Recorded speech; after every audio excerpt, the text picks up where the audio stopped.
इस हिमालय से कोई गंगा निकलनी चाहिए। सिर्फ हंगामा खड़ा करना बुलडोजर बाबा का मकसद नहीं, इनकी कोशिश है कि भारत की तकदीर बदलनी चाहिए। जय श्री राम। भारत माता की, भारत माता की, भारत माता की। वंदे वंदे इस हिमालय से कोई वंदे सियावर रामचंद्र भगवान की, मां जानकी की, माता जानकी की।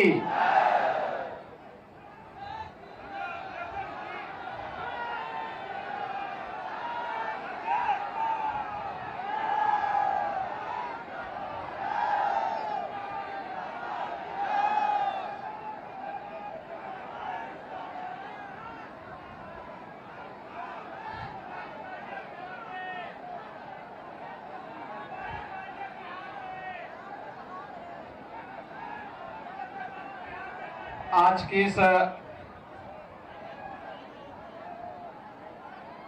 चुनाव नामांकन सभा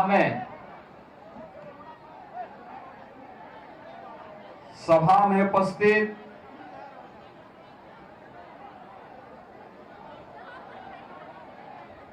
बिहार सरकार के मंत्री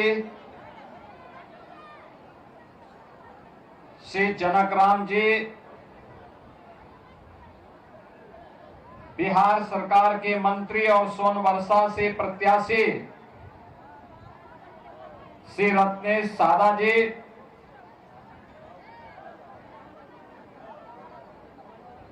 सहरसा के लोकप्रिय प्रत्याशी डॉक्टर आलोक रंजन जी, महसी के लोकप्रिय प्रत्याशी श्री गुंजेश्वर शाह जी, सिमरी बख्तियारपुर से एनडीए के प्रत्याशी श्री संजय सिंह जी,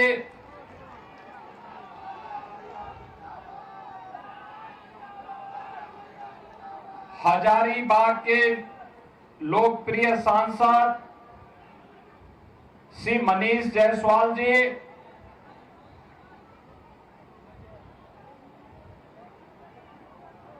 उत्तर प्रदेश सरकार के पूर्व मंत्री और प्रयागराज से विधायक श्री सिद्धार्थनाथ सिंह जी, माननीय सांसद श्री प्रदीप वर्मा जी, सहरसा की महापौर श्रीमती बेन प्रिया जी,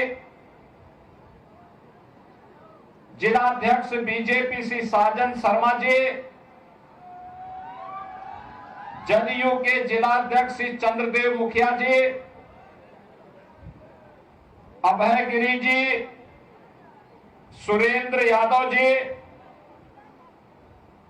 और भारी संख्या में सहरसा की इस धरती में उपस्थित इस मिथिला क्षेत्र से जुड़े हुए मेरे सभी उपस्थित बहनों और भाइयों, आज मुझे मां जानकी की इस पावन धरा में आप सबसे चुनावी सभा के बहाने ही नामांकन सभा में आने का अवसर प्राप्त हुआ है। इस अवसर पर मां जानकी की इस पवित्र धरा को भगवान बुद्ध की ज्ञान भूमि, भगवान महावीर की पावन जन्मभूमि, विद्यापति की जन्मभूमि और चंद्रगुप्त मौर्य की इस पावन भूमि बिहार की पावन धरा को,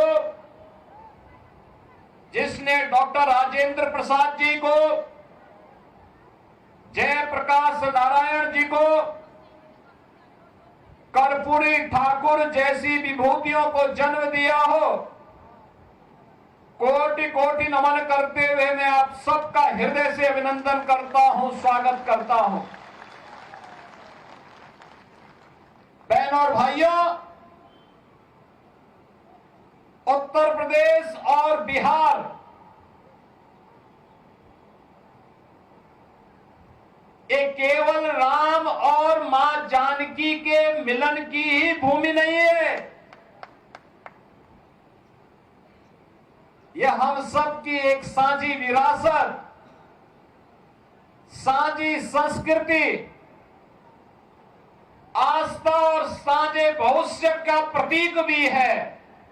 और उसी साझी विरासत को एक साथ आगे बढ़ाने के संकल्प के साथ मैं आज उस पावन संकल्प के साथ जोड़ने के लिए आपके बीच में यहां पर उपस्थित हुआ हूं। आज से 10 वर्ष पहले, 8 वर्ष पहले जब हम लोग बिहार में आते थे, एक प्रश्न बिहार की ओर से छेड़ा जाता था और वे बोलते थे, क्या अयोध्या में राम मंदिर बनेगा? हम लोग कहते थे अवश्य बनेगा, अवश्य बनेगा। यहां का राम भक्त कहता था कब बनेगा? हमारे पत्रकार बंधु भी प्रश्न करते थे कैसे बनेगा? और कांग्रेस और आरजेडी के लोग बोलते थे कभी नहीं बनेगा। हम कहते थे बनेगा, बनेगा, अवश्य बनेगा।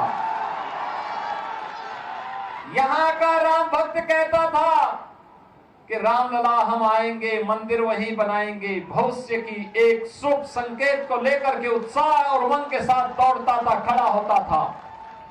और आज तो अयोध्या में भगवान राम का भव्य मंदिर बन गया है और राम दरबार भी विराजमान हो गया है। अयोध्या में भगवान राम, मां जानकी,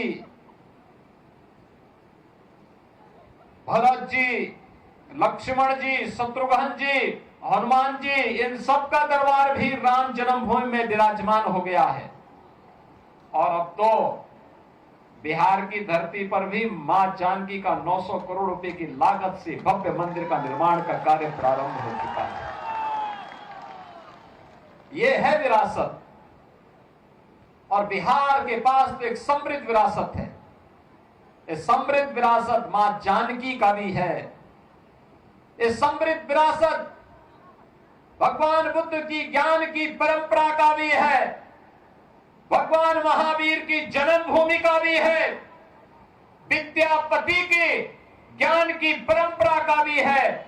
आर्यभट्ट के गणतज्ञ जैसे विश्व प्रसिद्ध गणतज्ञ की विरासत का भी है। और वैशाली के लोकतंत्र की भी है। और लोकतंत्र पर आ जाएंगे, कोई जेपी खड़ा हो जाएगा बिहार से लोकतंत्र को बचाने के लिए। वह समृद्ध विरासत भी बिहार के पास है। याद करिए, इसी बिहार की धरती ने डॉक्टर राजेंद्र प्रसाद जी को जन्म दिया था। देश के प्रथम राष्ट्रपति बने और राष्ट्रपति बनने के बाद स्वतंत्र भारत में सोमनाथ के मंदिर का पुनरुद्धार का कार्य होना है। पंडित जवाहरलाल नेहरू ने कहा नहीं जाना है। राष्ट्रपति ने कहा नहीं, मैं जाऊंगा, क्योंकि भारत के सांस्कृतिक, भारत के नए आभा को वैश्विक जगत में प्रस्तुत करना है। इसलिए सोमनाथ के मंदिर के पुनरुद्धार के कार्य का कांग्रेस भले ही विरोध करेगी, लेकिन भारत के राष्ट्रपति के नाते भारत की आस्था का सम्मान करना मेरा दायित्व है। और डॉक्टर राजेंद्र प्रसाद जी वहां गए थे, सोमनाथ की धरती पर गए थे। आप याद करिए, मोदी जी पहले प्रधानमंत्री हैं जो अयोध्या गए। श्री राम जन्मभूमि पर भगवान श्री राम के भव्य मंदिर के निर्माण की आधारशिला भी रखी। और गत वर्ष भगवान राम लला को विराजमान करने का काम भी प्रधानमंत्री मोदी जी ने अपने कर कमलों से संपन्न किया है। भारत की आस्था का सम्मान होगा, भारत की विरासत का संरक्षण होगा, तो वह विरासत ही विकास की नींव को पुख्ता करेगा। बहनों और भाइयों, क्या हो रहा था कांग्रेस के शासनकाल में? ये विरासत को अपमानित करते थे, कहते थे राम हुए ही नहीं, कृष्ण हुए ही नहीं, भारत की विरासत को कोसते थे, भारत को अपमानित करते थे, भारत और भारतीयों को गाली देते थे, घुसपैठियों को घुसपैठ करा करके अराजकता पैदा करवाते थे।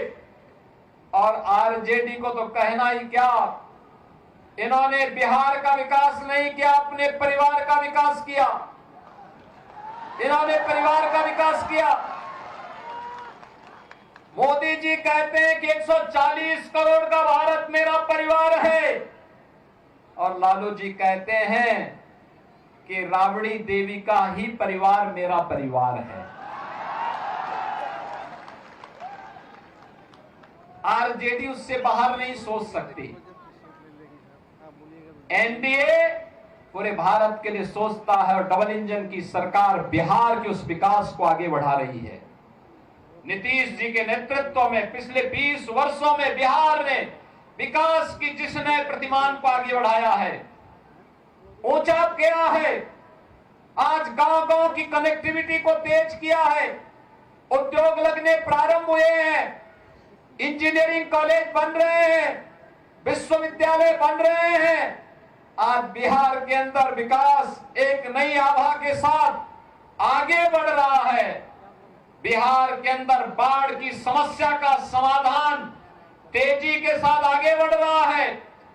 आज जब बिहार में विरासत और विकास के इस अभियान को आगे बढ़ाने का कार्य एनडीए की डबल इंजन की सरकार आगे बढ़ा रही है, बिहार की पहचान आज मेट्रो के रूप में, रेलवे की बेहतरीन कनेक्टिविटी के रूप में, हाईवे के रूप में, एक्सप्रेसवे के रूप में, एयरपोर्ट के रूप में, वाटरवे के रूप में आज जब बिहार को पहचान मिल रही है, तो आपकी इस पहचान को फिर से धूमिल करने के लिए कांग्रेस और आरजेडी ने एक सगोपा छोड़ा है कि विकास नहीं, बुर्का चाहिए।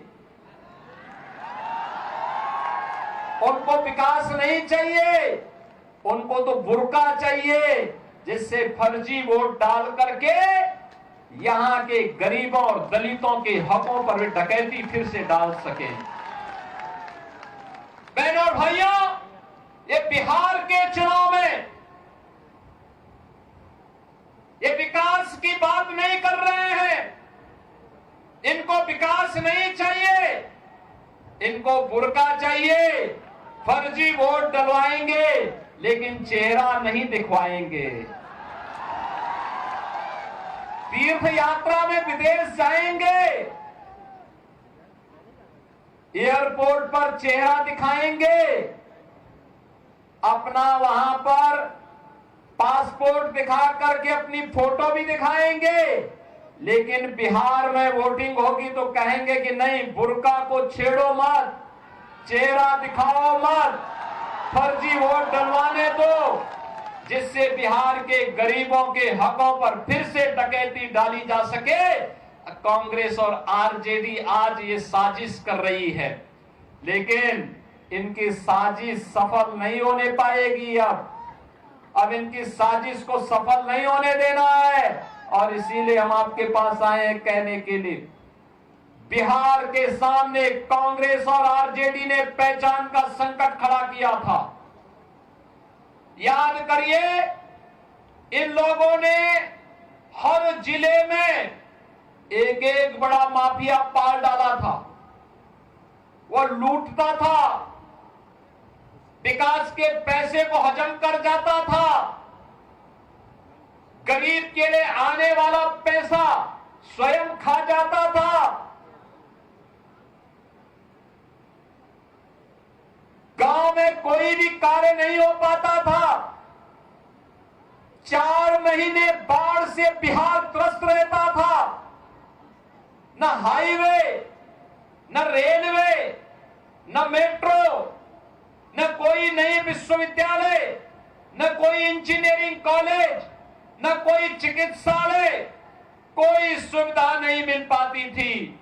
और विरासत को तो अपमानित करते ही थे। पर्व और त्योहार आता था, पहले से ही लोगों में अपशकुन नजर आने लगता था कि पता नहीं कहां दंगा हो जाए, कहां गुंडागिर्दी करके किस पर कहर पड़ जाए। बहनों और भाइयों, ये डबल इंजन की सरकार आने के बाद दंगे बंद हुए, गुंडागिर्दी बंद हुई, अराजकता बंद हुई, विकास तेजी के साथ आगे बढ़ा है। आज मेट्रो के रूप में विकास की योजनाओं का लाभ भी बिहार को मिल रहा है। तेजी के साथ गरीब कल्याणकारी योजनाओं का लाभ बिना भेदभाव के हर गरीब को, हर गांव को, हर किसान को, हर नौजवान को उपलब्ध करवाया जा रहा है। आज आप देख रहे होंगे हर गरीब के पास मकान बन गया। 4 करोड़ गरीबों को देश के अंदर मकान बन गए। सर्वाधिक दिनों तक कांग्रेस ने शासन किया, लेकिन वो मकान गरीब का नहीं बना पाई।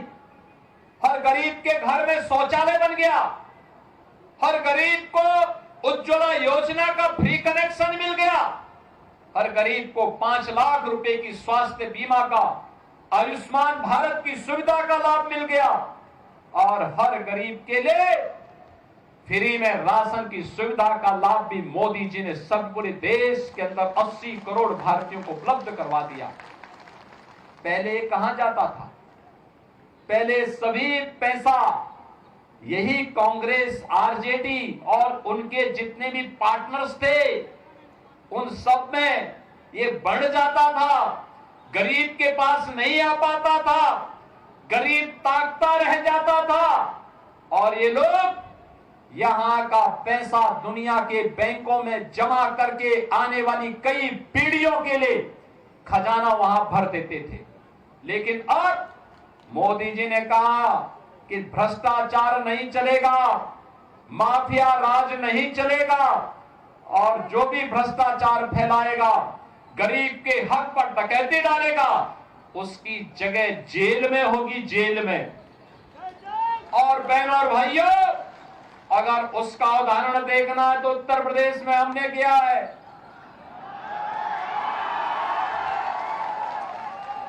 सिद्धार्थनाथ सिंह जी हमारे विधायक हैं, मंत्री रहे हैं हमारे साथ में उत्तर प्रदेश में। इन्हीं की विधानसभा में एक माफिया था, दुर्दांत माफिया था, उसके बंगले को हमने खाली करवाया और फिर बुलडोजर चलवाया। फिर उस वहां पर गरीबों के लिए आवास बनाए, हाई राइज बिल्डिंग बनवाई, और गरीबों को फ्री एक एक आवास उपलब्ध करवा दिया। ऐसे लखनऊ में भी होने जा रहा है। हर जनपद में वहां माफिया के द्वारा कब्जा की गई भूमि पर, और अगर किसी ने 10 एकड़ जमीन कब्जा की है और उसके पास अगर कुछ पुश्तैनी भूमि थी, तो सबको मिलाकर के ब्याज सहित वापस लिया गया, और वापस लेकर के फिर गरीबों को आवंटित करके गरीबों के मकान बनाए जा रहे हैं। बहनों और भाइयों, माफिया के खिलाफ, गुंडागिर्दी के खिलाफ, देशद्रोही तत्वों के खिलाफ, अराजकता फैलाने वाले तत्वों के खिलाफ अगर कोई लड़ पाएगा तो डबल इंजन की एनडीए सरकार ही लड़ पाएगी, एनडीए का कार्यकर्ता ही लड़ पाएगा। और वही कार्य आज एनडीए की सरकार बिहार के विकास के साथ कर रही है। हर क्षेत्र में विकास के नए प्रतिमान बिहार के अंदर बन रहे हैं। अब बिहार के सामने पहचान का संकट नहीं है। जो पहचान का संकट आरजेडी कांग्रेस ने बिहार के नौजवानों के सामने पैदा की थी। बिहार का नौजवान 2005 के पहले अपनी पहचान को छुपाता था, अपनी पहचान को छुपाता था, किसान आत्महत्या करने के लिए मजबूर होता था, पलायन होता था, उपचार की सुविधा नहीं थी, सड़कें नहीं थी। आरजेडी के समय में तो कहा जाता था कि सड़क बनाओगे तो फिर कच्ची शराब कैसे बना पाओगे? यही तो बोलते थे आरजेडी के लोग। बहन और भाइयों, आपकी पहचान को लोग कैसे धूमिल करते थे। जिस बिहार ने कभी देश को नेतृत्व दिया हो, जिस बिहार पर देश को गौरव की अनुभूति होती हो, जिस बिहार में पाटलिपुत्र भारत की राजधानी के रूप में पूरे देश को स्वर्ण युग में ले जाने का काम जिस बिहार ने किया हो, वह बिहार कांग्रेस और आरजेडी के समय अपनी पहचान के लिए मोहताज हो गया था। और फिर एनडीए की सरकार जब आई, बिहार को आज उसकी पहचान मिली है। और आज इसीलिए हम लोग आए हैं आपसे कहने के लिए, बीजेपी और एनडीए डबल इंजन की ये सरकार बिहार को विकास के पथ पर डबल स्पीड से ले जाने के लिए प्रतिबद्ध है। और विकास की इस प्रक्रिया में आप सबको जोड़ने के लिए आज मुझे सहरसा की इस पावन धरा पर आने का सौभाग्य प्राप्त हुआ है। आप सबसे मैं इस बारे में कहना चाहूंगा कि अब कोई भी बिहार को उस पुराने लालटेन युग में नहीं लेके जाएगा। अब तो एलईडी की दुधिया लाइट में नीतीश जी बिहार को लेकर के आगे बढ़ चुके हैं और बिहार के विकास को कोई बाधित नहीं कर सकता। और बिहार के इस विकास को आगे बढ़ाने के लिए ही आज आप सबका आह्वान करने के लिए मैं आपके बीच आया हूं। हमें जब भी अवसर मिला, हम लोगों ने उत्तर प्रदेश के अंदर इन महापुरुषों से प्रेरणा प्राप्त करते हुए कुछ न कुछ नया करने का काम किया है। बहन और भाइयों, सरदेव जयप्रकाश जी की पावन जन्मभूमि उत्तर प्रदेश और बिहार के जंक्शन में बलिया जनपद से सटे हुए है। सितादेरा में हम लोगों ने उनकी पावन जन्मभूमि पर उनका भव्य स्मारक बनाने का काम हम लोगों ने वहां पर किया है। वहां पर सदैव जयप्रकाश जी ने 1977 में कहा था, एक इच्छा व्यक्त की थी कि मेरी जन्मभूमि में एक चिकित्सालय बनना चाहिए और हो सके तो उसका नाम उनकी धर्मपत्नी प्रभा देवी जी के नाम पर रख दिया जाए। उत्तर प्रदेश में समाजवादी पार्टी की सरकार ये कार्य नहीं कर पाई, लेकिन यह सौभाग्य हमारा है 17 में हमारी सरकार आई, हम लोगों ने वहां के चिकित्सालय का नाम सदैव जयप्रकाश जी की धर्मपत्नी के नाम पर किया है। आज वहां की कनेक्टिविटी को बेहतर किया है और विकास की प्रक्रिया के साथ, तेजी के साथ सितादेरा भी आगे बढ़ चुका है। हमें उत्तर प्रदेश के अंदर एक नेशनल लॉ यूनिवर्सिटी की स्थापना करनी थी, हमने वह भी प्रयागराज की धरती पे किया। जब विश्वविद्यालय स्थापित हो रहा था, लोगों ने कहा किस नाम से होगा? हम लोगों ने कहा कि संविधान सभा के अध्यक्ष के रूप में डॉक्टर राजेंद्र बाबू का योगदान था, डॉक्टर राजेंद्र प्रसाद जी के नाम पर नेशनल लॉ यूनिवर्सिटी का नामकरण होगा। बहनों और भाइयों, आज बौद्ध कनेक्टिविटी की दृष्टि से अगर आप देखेंगे कितना बेहतर कार्य डबल इंजन सरकार बौद्ध परिपथ के रूप में कर रही है। बौद्ध परिपथ को जोड़ने का काम हो या अयोध्या से सीतामढ़ी तक राम जानकी मार्ग के माध्यम से अयोध्या की कनेक्टिविटी को बेहतर बनाने के लिए यह कार्य भी डबल इंजन की भारतीय जनता पार्टी की उत्तर प्रदेश सरकार आपके साथ मिलकर के कर रही है। और इसीलिए आज आप सबसे कहने के लिए मैं आया हूं, भारतीय जनता पार्टी ने सहरसा से एक लोकप्रिय प्रत्याशी डॉक्टर आलोक रंजन जी को आपके बीच में पुनः उतारा है। डॉक्टर आलोक रंजन जी आपके बीच में हैं। सोनबरसा से बिहार सरकार के मंत्री श्री रत्नेश सारा जी प्रत्याशी के रूप में आपके बीच में हैं। महासी से श्री गुंजेश्वर शाह जी प्रत्याशी के रूप में आपके बीच में हैं और एनडीए लोजपा के प्रत्याशी सिमरी बख्तियारपुर से श्री संजय सिंह जी आपके बीच में हैं। बहनों और भाइयों, ये एनडीए के हमारे प्रत्याशी हैं। एनडीए के इन प्रत्याशियों को विजयी बना करके भेजेंगे ना, बना करके भेजेंगे, ये सब विजयी बन करके जाएंगे ना। तो आज तो नामांकन की प्रक्रिया पूरी होने जा रही है। अभी दीपावली के बाद चुनावी सभाएं होंगी। इस अवसर पर आप सबका मैं आह्वान करूंगा, ये चारों प्रत्याशी यहां पर एनडीए के हैं। इन एनडीए के हमारे प्रत्याशियों को भारी बहुमत से विजयी बनाना है, एनडीए की सरकार को लेके आना है। आप सब इनको विजयी बनाएंगे तो मेरे साथ बोलेंगे भारत माता की, भारत माता की, भारत माता की जय जय श्री राम, जय जय श्री राम। आप सबको दीपावली की और छठ महापर्व की मंगल में शुभकामनाएं देते हुए मैं वाणी को विराम देता हूं। धन्यवाद, जय हिंद।